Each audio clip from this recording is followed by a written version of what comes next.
try to be as available as possible because I know the importance of keeping our community informed in their preferred language.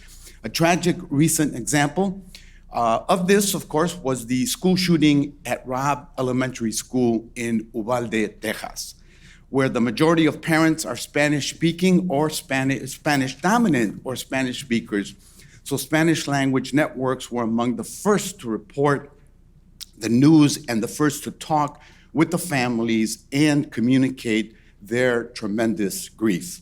But what happened in Uvalde also demonstrated the huge vacuum that often exists at the local, state, and federal levels of government where no one can communicate effectively with Spanish-speaking constituents. Texas authorities failed to make critical information available in Spanish and ignored the largely Latino demographics of Uvalde.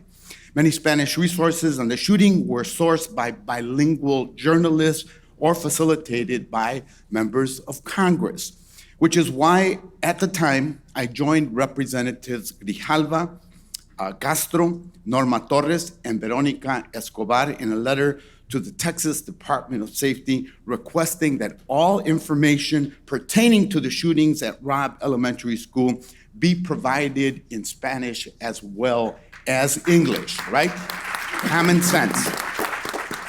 The point is, this should not happen. It shouldn't have to take a letter from members of Congress to make information available in Spanish in a community that is well known to be bilingual, like Uvalde or anywhere else in the country. But now, with the increased use of social media as a source of news, we face new challenges. For years, experts have been sounding the alarm about rampant disinformation and the hate language online. And even though we may not know what computer or how computer algorithms work, we know a tia in our communities who shares questionable information about COVID-19 or monkeypox on Facebook or WhatsApp. And it's easy to see how quickly disinformation can spread at the click of a button. From COVID-19 to elections, we know that Spanish language disinformation more frequently goes unchecked and often with severe consequences. We've seen plenty of examples where disinformation is used to suppress our community's participation in civic activities like voting and the census. During the last presidential election, we saw intense disinformation campaigns in Spanish aimed at Latino voters in Florida and Virginia, in Texas, and all across the country, seeking to steer them towards voting for Trump. And since the Supreme Court's decision overturning Roe v. Wade, there's been a flood of misinformation in Spanish claiming that abortion is now illegal nationwide.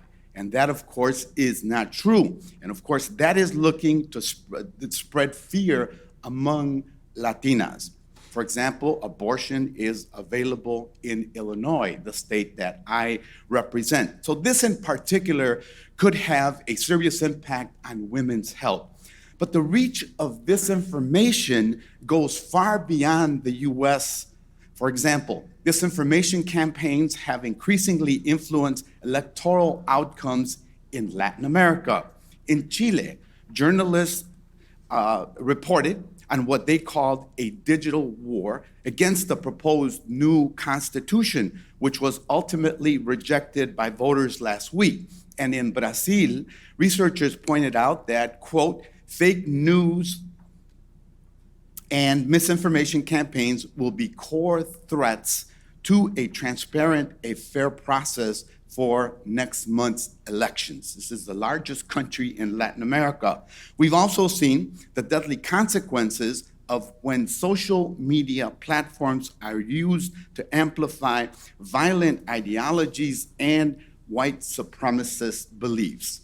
The shooters behind recent massacres like El Paso in 2019 are increasingly engaging in and inspired by extremists online. And a recent third-party test found that Facebook once again failed to catch blatant Spanish language disinformation. Disinformation and misinformation campaigns aimed at Latinos and Spanish speakers on Facebook and other social media platforms continue to fly under the radar. One of the reasons that the Congressional Hispanic Caucus has made it a priority as we've engaged with these social media companies. My conclusion, social media companies need to hire more multilingual staff to help monitor and enforce the platform standards, integrity, and content, and to stop the spread of harmful misinformation. Local, state, and federal governments need to hire more bilingual staff to ensure that their messages, including potentially life-saving information related to natural disasters, public health emergencies, or tragedies like Uvalde and El Paso, get to Spanish speakers. I know some of the media companies represented here are already taking important steps to strengthen the information they offer, and I look forward to continuing this conversation. Information is power, and we all play a role in ensuring that strong Spanish language media provides the timely and accurate information that our community needs. Thank you so much.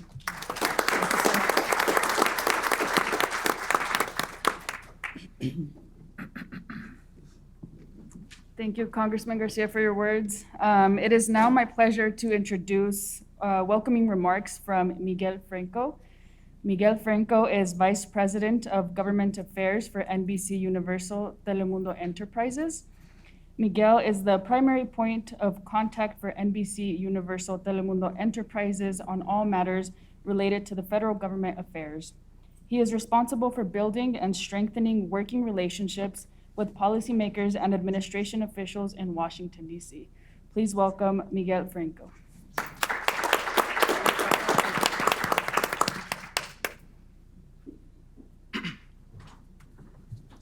Good morning, everyone. Thank you, Flor, and thank you, Congressman Garcia, for those thoughtful words.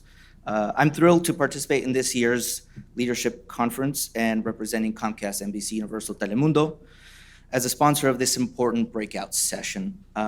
It's really great to see so many familiar faces in this room taking part of the session, because there should be no doubt in anyone's mind that there is a need and our community deserves a strong Spanish media landscape. Telemundo is more than just a source of information and entertainment. We serve as a resource to our viewers. We are a connection to family, heritage, and culture. As a leading Spanish language media company, it is essential to ensure that our audiences are informed, engaged, and connected to what they see and hear when tuning in. As everyone in this room knows, Hispanics are a growing cultural, political, and economic powerhouse influencing every aspect of our country. We Latinos are breaking records, setting trends, influencing pop culture, and becoming the new mainstream. It is imperative to collectively take the lead in closing the information and representation gap between the media that is designed for English language speakers and those that speak, and the 41 million people that speak Spanish at home. Telemundo is committed to this effort and focused on one of the most pressing issues facing our country, our community, and our democracy.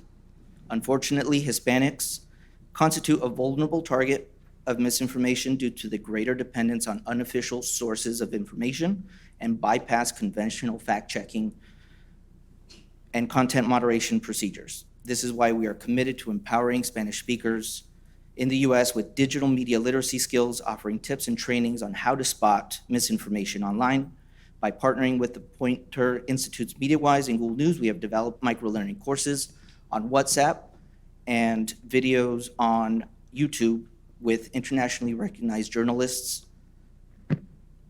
Our Noticias Telemundo motto is Las Cosas Como Son, because we take responsibility as a news source very seriously, and it is essential for our community to trust the news we share with them without filters and without hidden agendas.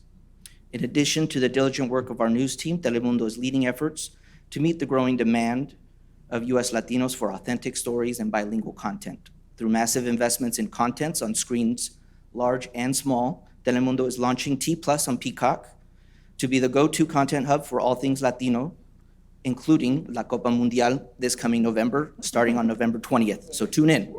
Very good. Comcast, NBC Universal, Telemundo is proud to sponsor this important conversation, and I look forward to working with everyone here to put words into action to support our noticias, our Hispanic content, and its creators. Thank you very much, and look forward to hearing from everyone. Thank you.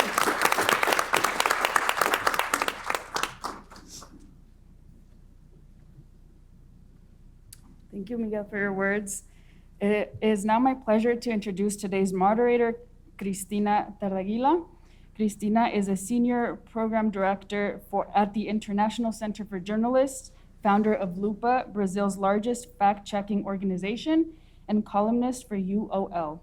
Between 2019 and 2021, she was the associate director of the International Fact-Checking Network and coordinated the #CoronavirusFacts Alliance, the largest collaborative fact-checking project in the world. Please welcome Cristina. Thank you, Flor. Hola, buenos dias. They told me I should speak English.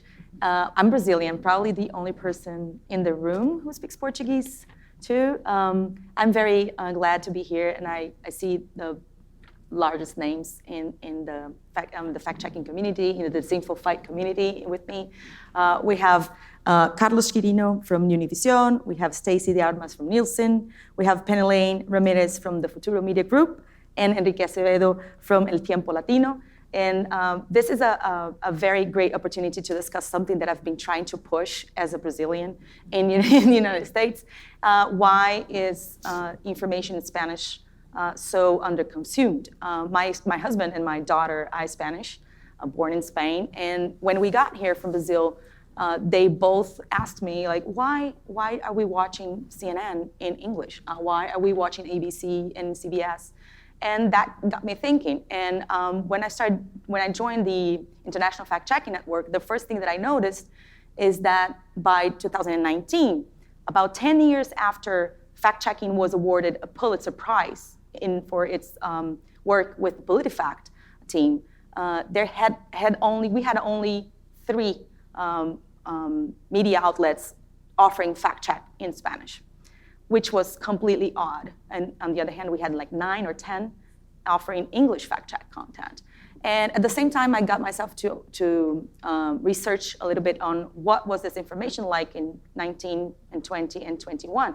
And it became clear that Latino community was targeted with disinfo regarding the census, regarding the election, regarding disinformation, and now we're going to see a lot of disinformation coming around regarding the midterms, because of course that's when disinformation plays its biggest role. So I'd like to have you here. Thank you for coming. It's a pleasure to be here. My first question for you, it's very short, and I'd like you to be super short in 2-3 sentences, because we need to go over many topics today. Why do we have to have Spanish media? In a couple of sentences. So should we start here?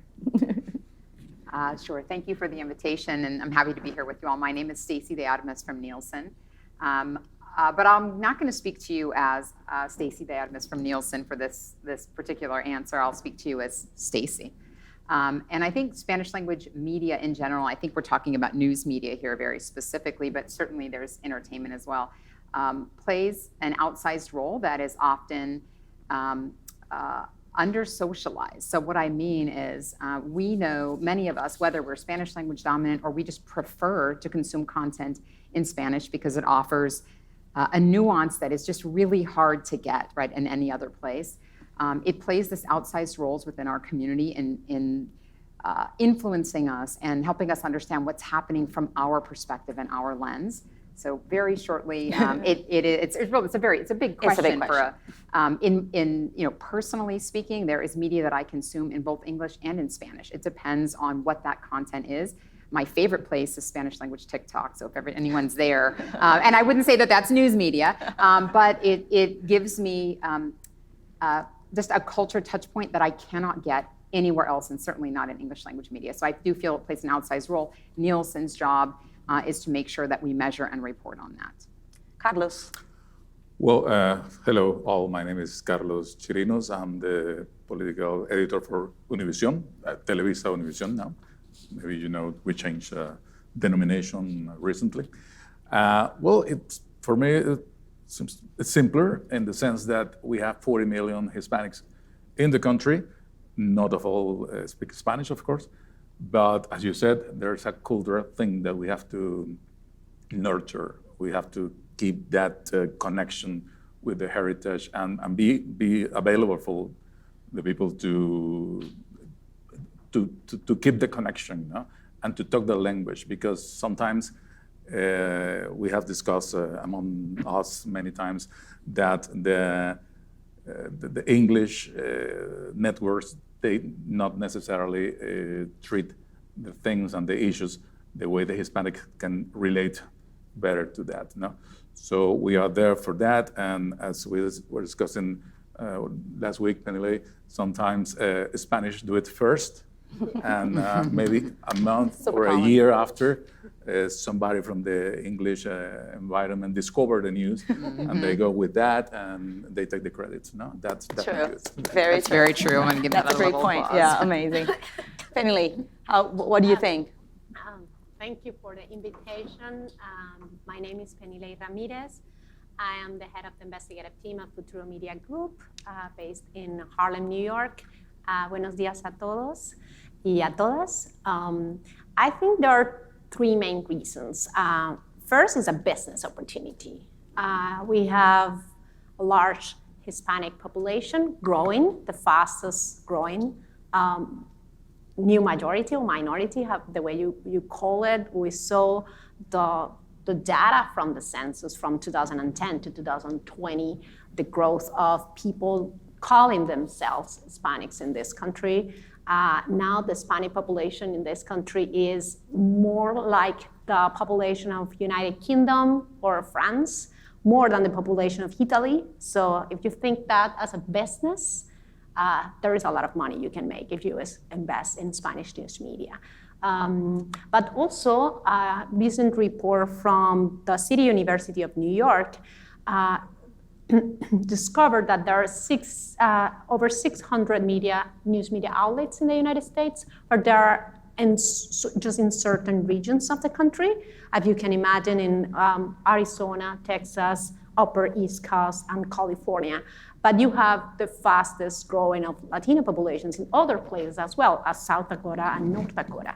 And you don't have entrepreneurs investing in those countries. Also, you have a lot of news media that produce Spanish media in the US, but the owners are not Latinos or Latinas. That means that we will get into more news part, but I want to start with this as a business opportunity, because I think if we talk about the amount of people that you can reach, that will take us to another major point, which is the advertising.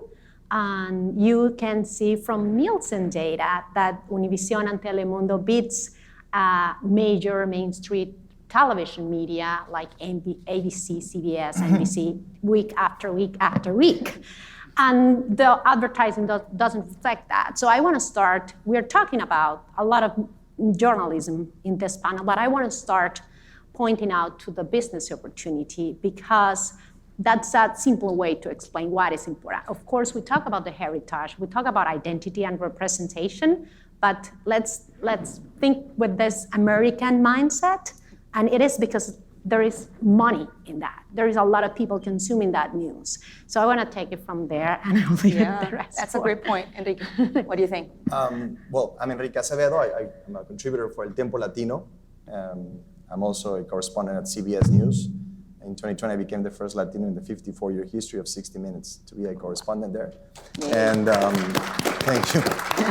We shouldn't be clapping to that. It should have come earlier than that.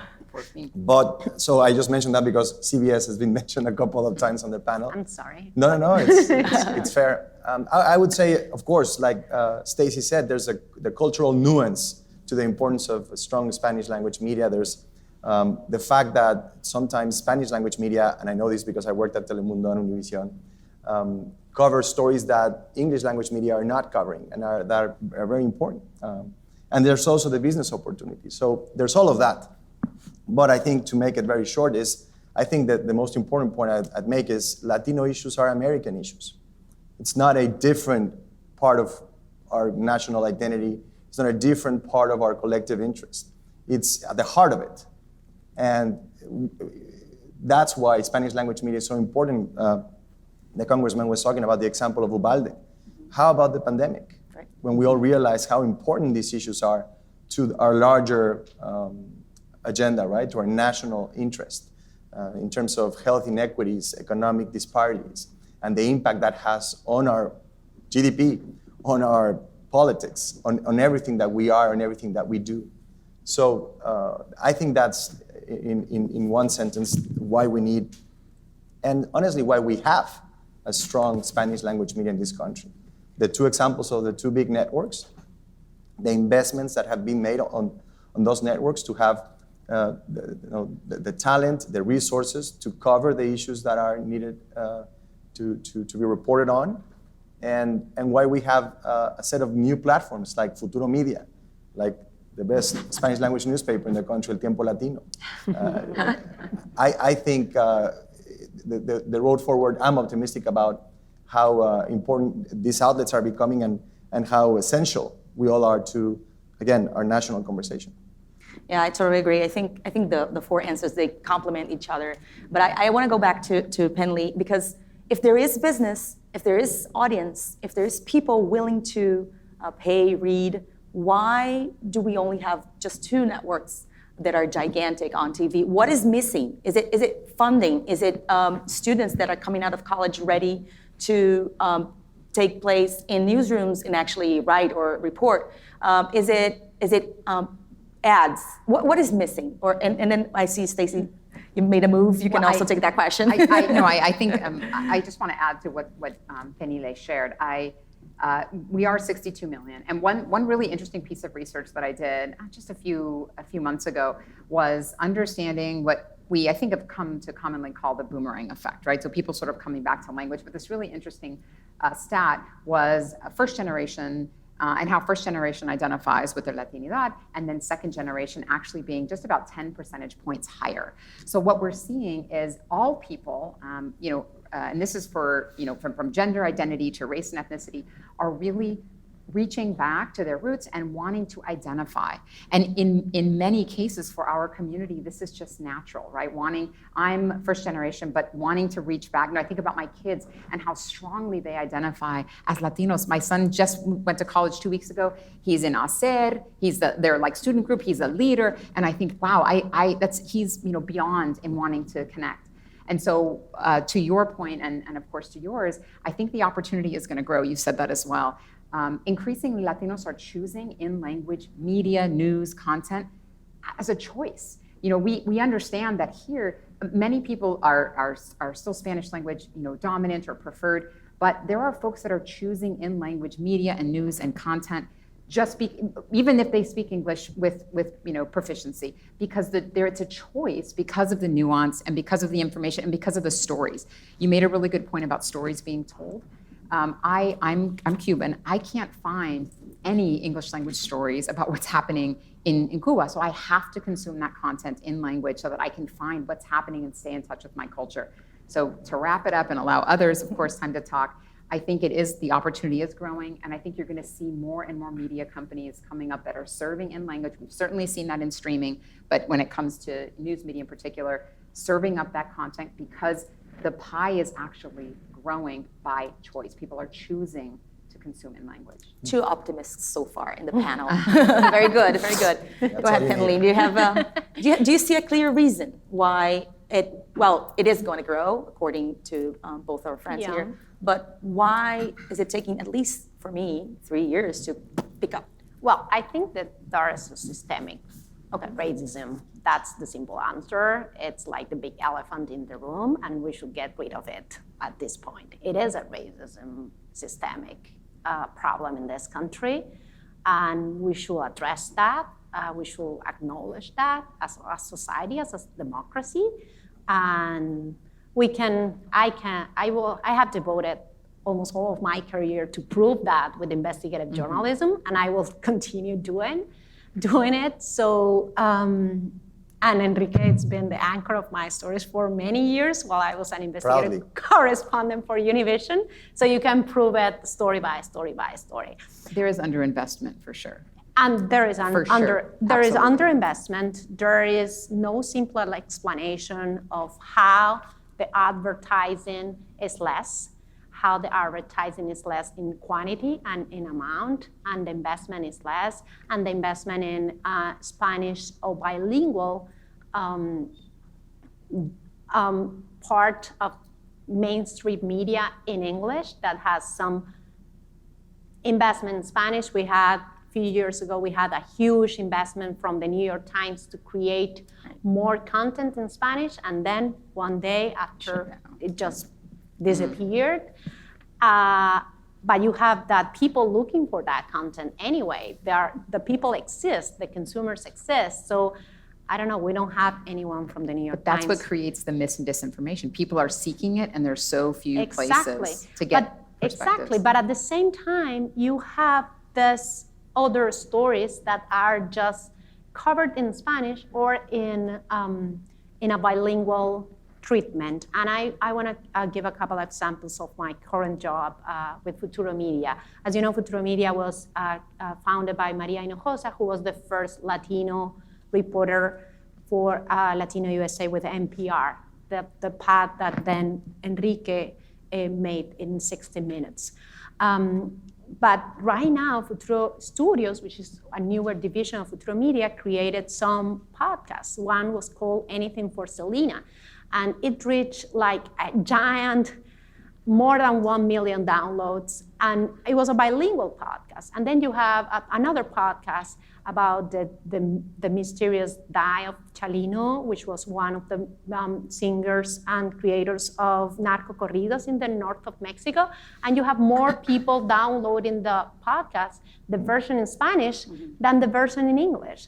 And I can go on with other podcasts, and you have media as Futuro Media based in New York, creating more bilingual content or content in English, but our main sources, our main characters for a story are in Spanish. That means that we are seeking for those stories. And you have also other smaller news media like El Tímpano in California that are seeking stories. Or you have some news outlets, small news outlets in Wisconsin, and they're looking for stories that they're not covered by English-based media. So I referred in my first intervention about the business side, but I think there is also a content need that is not covered. But you see the response from the audience. So you see, if you create bilingual content, and that's why I'm referring what Futuro is doing, because I think it's super interesting that some podcasts, even if they're available in English, are more consumed in Spanish by people in the United States.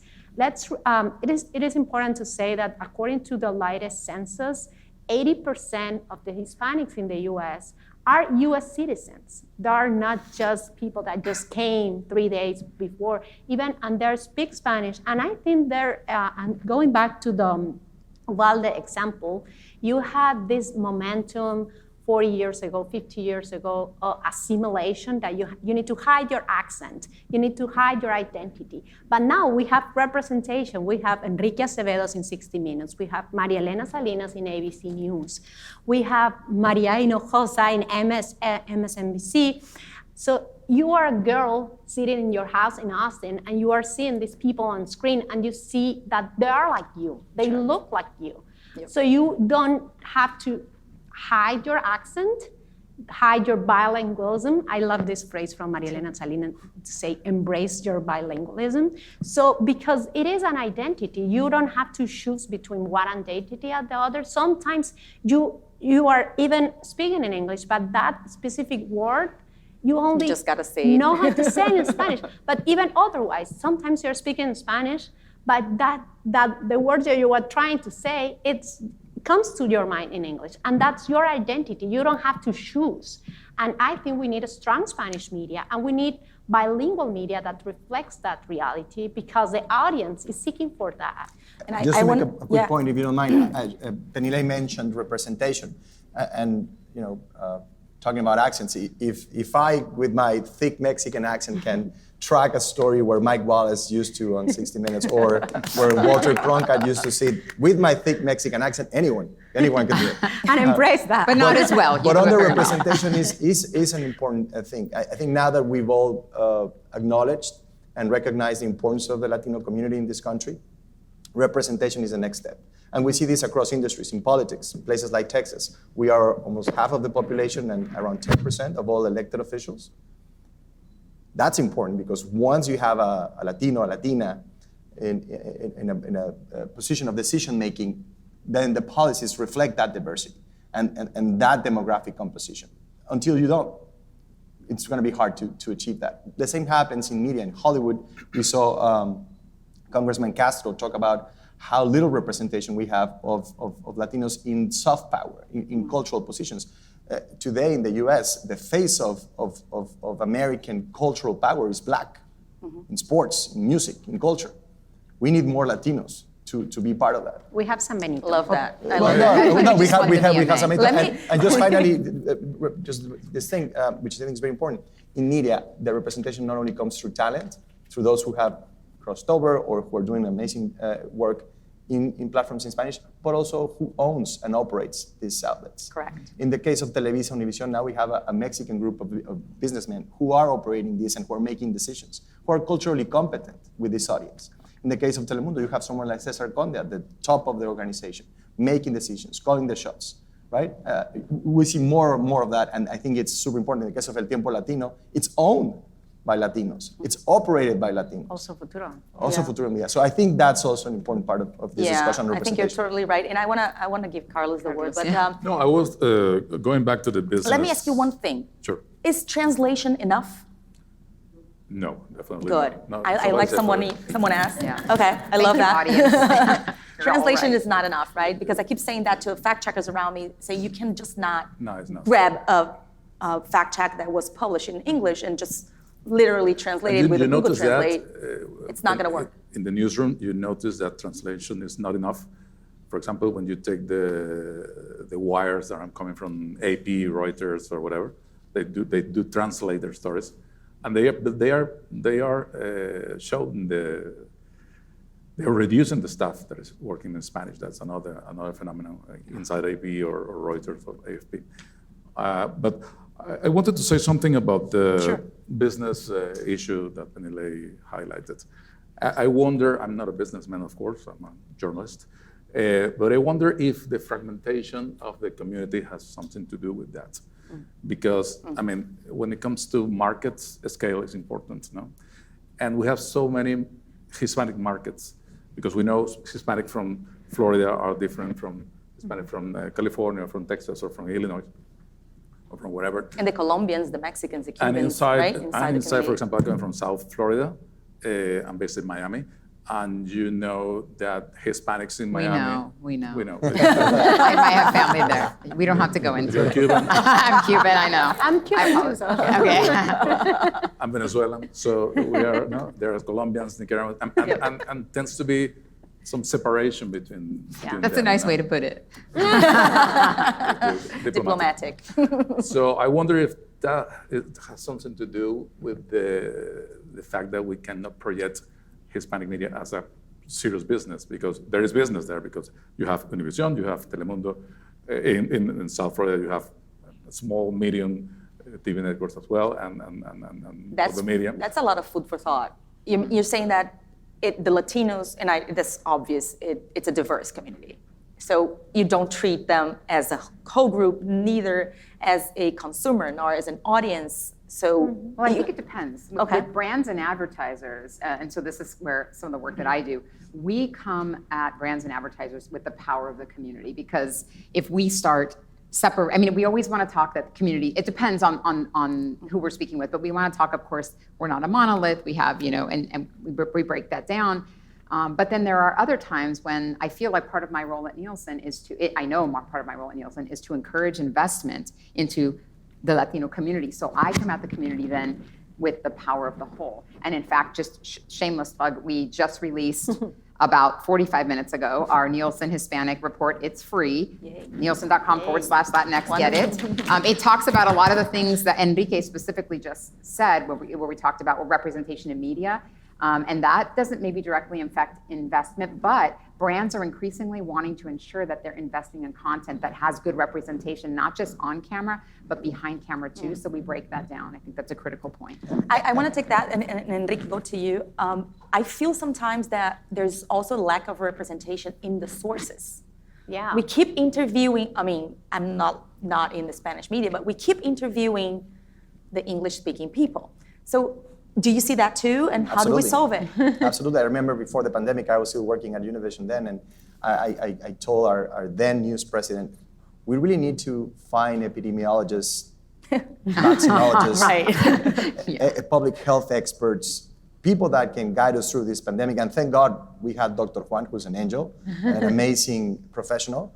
But we needed that. We didn't have that infrastructure. And I also say the same thing to CBS sometimes, right? When we're talking about issues that are about a specific community in terms of diversity, we don't have experts on, we're doing a special on Hispanic Heritage Month, and we're sort of going for the same people. And I see other networks doing it, and then nothing against any of the names that you'll see on those specials, but it's sort of the same people, right? And it's been the same for 2 or 3 decades. Yep. We need fresh faces, new voices that represent this diversity. And talking about diversity, I think it's an incredibly important point to say, because it's sort of linked to everything else that's been said on this panel, that there's a underrepresentation of Latino conservative voices on mainstream Spanish language media, and that's in our detriment, because we lose credibility and we lose those viewers and we lose the capacity to establish real dialogue with them. So I think when we talk about diversity, of course, gender, race, generations, but also points of view should be reflected in that. I'd love to see more Latino conservatives on Univision, on Telemundo, on Futuro Media, on El Tiempo Latino, because their perspectives are important, probably more important than ever, at a time when we're seeing an apparent shift nationally from Latino voters, among Latino voters, to the right. And lastly, I've been a journalist for over 20 years, hence the gray hair. But the one thing that I've learned, and I think we're struggling with, and that Stacy, Carlos, and Penny Lane have, in a way, talked about today, is we're all trying to create now premium content that performs well on multiple platforms, that cuts through audience fragmentation, and that engages people in real dialogue and community. And that's not just a challenge for Spanish language, it's a challenge for everyone, even staffers at the White House. Right. And Carlos, I want to go back to the idea of disinformation and misinformation, because I can just not finish this panel without talking about my favorite topic. I need to, pick your brains around it. So ICFJ has a bunch of programs, and one of them we're supporting 2 foreigners, fact checkers, one from Spain and one from Argentina, who have just launched Fact Chequeado. It's a system that is producing more fact checks. They saw the audience, they saw the opportunity, and they are now producing content in Spanish, and they have a Hispanic Latino community person who is managing that effort, right? Carlos, why do you think there was room for an Argentinian and a Spanish to do that in the United States before other players in the national environment saw that? Why is that? Well, before answering that, I should clarify here that I am the director now of El Detector, which is the fact-checking unit of Univision. So I am a competitor of them. Nicest place. Yeah, But you came first. Full disclosure here. They saw a business first. They saw opportunity. They saw an opportunity to continue working on the fact-checking and combating myths and disinformation, which is kind of it's a ethical war for us in the journalism. They saw that there is a growing problem here in the United States. They saw it in their own markets, Spain and Argentina, more than a decade ago.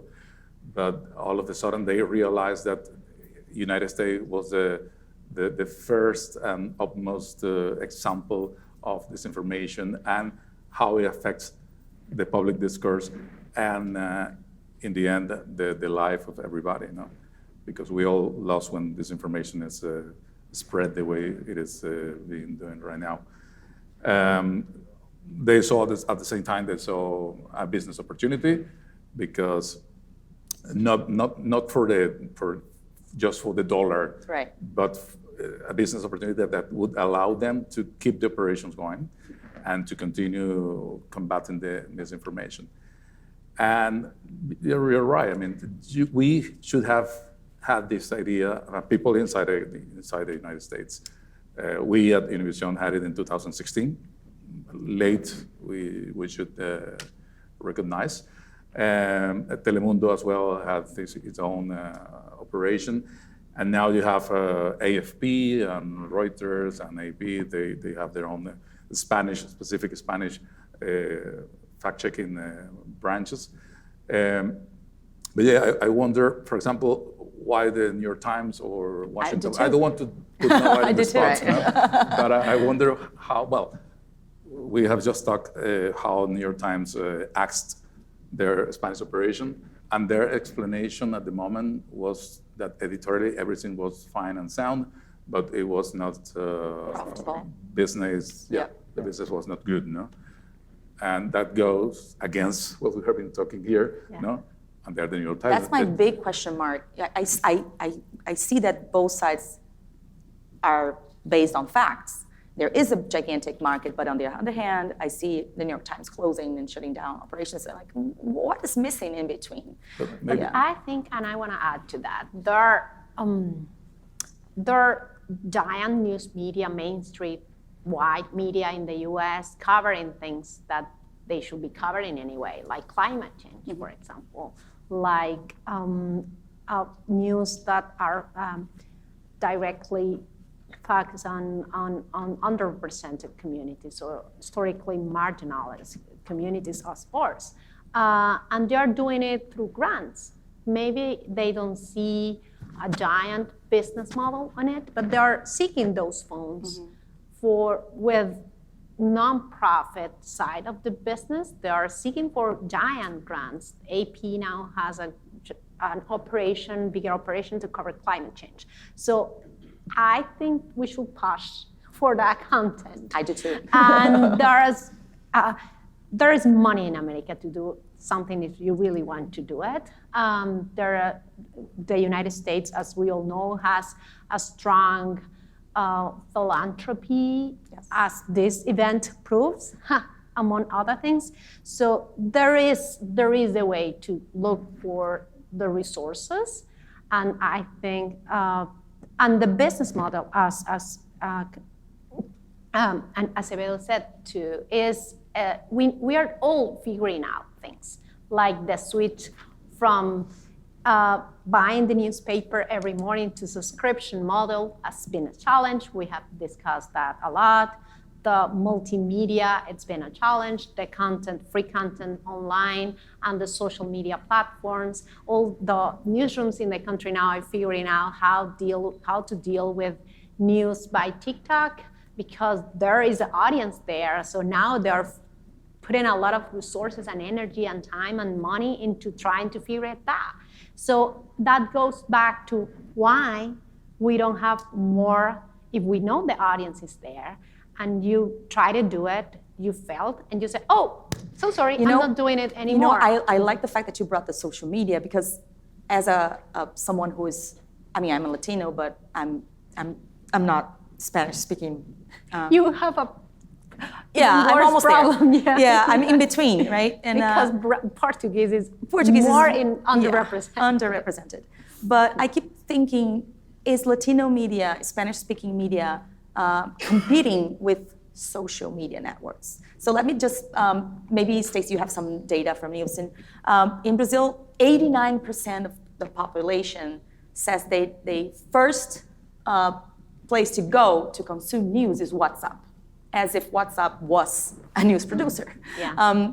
Which is terrifying because media outlets cannot be as And there's no intense. fact-checking There's nothing to be done. And that's why the misinformation is mainly via WhatsApp, even in this country. Correct. And I want to hear from Stacey, and I've said this before the panel, so I can say it now publicly. I think she's the most expert on everything that has to do with Spanish language audiences in this country. I said it to her boss, I said it to everyone. I know, really, like every time I speak with her, I learn more about Spanish language audiences in this country. My comment was going to be, when you talked about subsidies and alternative sources of financing, we were discussing last night at dinner that this country, our democracy, our republic, was founded on the subsidizing of good information. Look back at our history and how the newspaper industry was created in the US and how there's legislation that supports that. I'm on the board of directors of the News Literacy Project. It's the largest nonprofit, non-political organization founding projects that have to do with literacy education. What I mean by that is that we were given this thing without a blueprint, without a set of instructions, and in it we have access to more knowledge and information than President Obama had when he came into office. So it's important for new generations to learn in school how to use media, how to consume information, how to do that. That's a long-term goal. So it's not just about fact-checking. I think it's a comprehensive effort. Fact-checking is key, but there's also the effort in the long term, the education of the next generations on how to use and consume media, how to be responsible consumers of media. And media, it's everyone. It's not Telemundo, Univision, El Tiempo Latino. We are all the media Social today. listening. We all produce information and content. We all disseminate it. We all have that power. We are all the media. So we need to be responsible about that.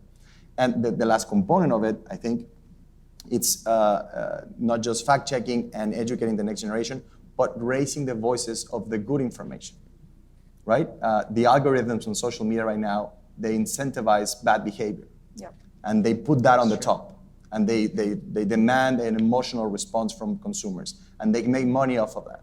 So right now, the incentives from the business side, the editorial side, are for the loudest voice, the most outrageous statements to come on top. That's how you become a trending topic. That's how you gain followers. That's how you gain national attention on cable news, right? On what we're seeing in our content. We really need to bring the good content back again on top. And that's an effort that requires everyone's help. I agree. I want to address, yes, first that, absolutely. And I want to address one thing. You talked about the blueprint and you talked about news on social. Just a couple of quick points. I actually think we need an entire new blueprint for the Latino community. No matter what we believe or the way things are going, we're really using a blueprint that was built and made for English-speaking white mainstream. So here's my point. The most common age today, so I'm taking you back to some high school math, so stay with me. You remember mean, median, and mode. Okay, so mode is really the most common age, the largest cohort. And the most common age for non-Hispanic white in the US is 61. There are more 61-year-olds than any other group. For Latinos, the most common age is 19. Oh, wow. And so if you think about that and the fact that 58% of the Latino population in the US is under the age of 34, 58%, we're producing news and information not for folks that are 50% of the community that's 34, right? And not for folks that have the most common age of 19. And so that's why to hear you say people are rethinking about how they can use TikTok as monetize it for news and information. We have to build a new blueprint. The one we're employing is for a community that has grown and is a lot older. The Latino, I don't want to get the extra, I think it's either 34, 39, 34, sorry, 31. It's 31% of the Latino community is under the age of 17 in the US. Oh, wow. Wow. We're almost a fact-checking that, by third. the way. Yeah. That's in my new report. That's in my new report. I just grabbed that data, brand fresh, new, updated ACS data. So think about the news we're pushing and the way we're doing it, and the blueprints that we need to, reorganize to make them more attractive to younger communities, and then of course more fact-based. Yeah, and that's why if you go to the consumption, you have Latinos consuming mostly TikTok, not that much Facebook anymore. Facebook for a long period of time, but now more Snapchat, more But it doesn't mean there's not a Instagram, more- platform through the traditional methods we deliver news. It just means we need to think about how we structure that. Exactly, and the Spanish news media, going back to the criticism, are not addressing that enough. We don't get it in general, not just Spanish news media, but we are not addressing that, and we are not telling the news in a way that will address that specific part of our audience. But that's because, I'm sorry, just to, not to challenge, but that's because the way it's monetized today through advertisers and brands investing in news, you almost have to follow this blueprint that has been built not for our community. It's a monumental shift, really, that would need to occur, and I hope, I'm inspired by hearing you all talk today, that we are all working toward that same And goal. maybe that answered the first question that we tried to respond, which was why? Why we don't have enough funds today coming from foundations that support our journalism, or from advertising, or from major investments in Wall Street. And it's part is, as I said, because of a systemic racism, that as I said, elephant in the room, but a easy answer, but a more complex answer is the one that Stacey is explaining today, which is maybe there are things that we are not getting right, and we should address that too. I'd love to hear you, Carlos, from your perspective around, as a journalist who's creating content and this blueprint I'm talking about. Sorry. No, that's okay. I love Carlos. Go ahead. That's a great question. Yeah, well, we're guilty, definitely, of not being, not being imaginative enough to address where and to look for the audience where it is now. For example, we on Univision, we rely a lot on Facebook and Twitter, for example, no? Yep. And we know that's the old way they're of not doing. there. Huh? They're not there. They are Well, not no, there. they are. The They younger, are, though. no, They but are. Oh. some people is there, hopefully, because we're still addressing them in that platform. But it is difficult. I mean, we are a big network, but still we are not, ultra powerful as some people imagine. We have our limitations, no, because money is not infinite, no. But I think we need to incorporate more people in our newsrooms, for example, with different experiences, voices. Of course, younger people, but not younger people to have in the lower levels. We need to incorporate them, and being able to, we as editors or directors, to open up enough and take advantage of their view of the world, no? Yeah. And the way they consume stuff, because we tend to dismiss the newcomers in our profession. We tend to dismiss them all the time. That's almost the same everywhere. But that happens in any language, in any country. It's We always should like be, that. we should be more humble, and we should take advantage of that, because the way the world works is changed completely because of the social media. And as Enrique said, we are all the media, and we have somebody 17 years old or 16 who is competing, has maybe more audience than Enrique Acevedo, no? Yeah. Never. Sure. Impossible. So I see that time is up. Yeah. I just want to end with a high note. I'd like you to say something that really worked well in the Spanish media that could be replicated in 30 seconds, if I may. Let's start with that. Let's start with you. Well, I'm very Aaron. proud that when I was working in Spanish language media at Univision, we had the most watched show, not news show, not Spanish language show, the most watched show on the late night spot, beating Jay Leno and David Letterman. Yeah. And we did that through premium content, through investigations like what Penny Lay was referring to, through not looking at the audience, like not looking down at the audience, but working with the audience and connecting with the audience to address our aspirations, our hopes, our interests in the best way we could possibly do it.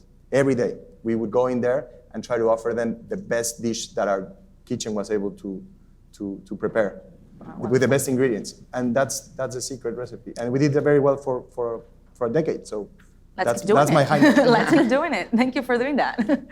I agree with Enrique. I think the answer is content, the quality of content. We have said, and I want to emphasize, that there are certain content that you find in Spanish media in this country that you simply don't find it anywhere else. And that goes back also to international news, the way that Spanish news media in this country understands international news and address international news in a country. We should know the people doesn't care that much about what happens out of the United States, but our communities care. And I think that's something that Spanish media does terrific. They're doing it in a terrific way. And also like in-depth journalism that goes to what's changing in society. So I will say that content and international news. Agree, Carlos? Yeah, you talk about translation, for example. We in Univision, I don't want to be too promoting ourselves, but for example, we in 2016 we made a bet in producing more content in Spanish, particularly in politics, and that was an experiment that yielded good results. Oh, wow. And we continue doing that, and we don't just translate wires or the content that is in show, but we don't compete with the Washington Post or New York Times when it comes to cover their political sources, but we try to explain the audience in Spanish what is happening in Washington, for example, and so far has been successful. I mean, the leadership is very good. But I do think they compete with the New York Times and the Washington Post. Yeah, they do quality stuff. absolutely. And I didn't mean to talk about the past. Today we're seeing great content, premium content, great work, journalistic work coming from all of the sources represented on this panel. Tiempo Latino is certainly the case. Futuro Media, Univision, Telemundo. So it's not just. I think we are competing with them and sometimes beating them. And I hope my bosses at CBS don't resent that, but yeah. But I think that Stacey said that if you go to certain topics, once they've discovered this topic, I saw a piece in the New Yorker a few months ago, and I was like, oh, now they discovered it. We have been covering for 3 years. Yeah, amazing. I would just add quickly that it's alternative platforms too. So one of the main things that I think is exciting is the exploration being done now to share news, news sources, news information through alternative platforms. We know through the report that I just released today, please go get it. It's free, Nielsen.com/Latinx, that Latinos stream almost 10 percentage points higher when it comes to their time spent with streaming. And we were super excited last month about streaming overtaking broadcasting cable television for the general population. That happened for Latinos years ago. like last year. And so there's, I think this alternative platform exploring is really exciting, and I'm excited to see what news media is going to be doing in that space shortly. Well, I want to thank you for being here, for the time. We could be talking about this for hours and hours. We didn't talk about women. We didn't talk about stereotypes. We could be here all day. We could be here all day. So see you in the next panels. And thanks for being around. Gracias. Hasta pronto. Thank you.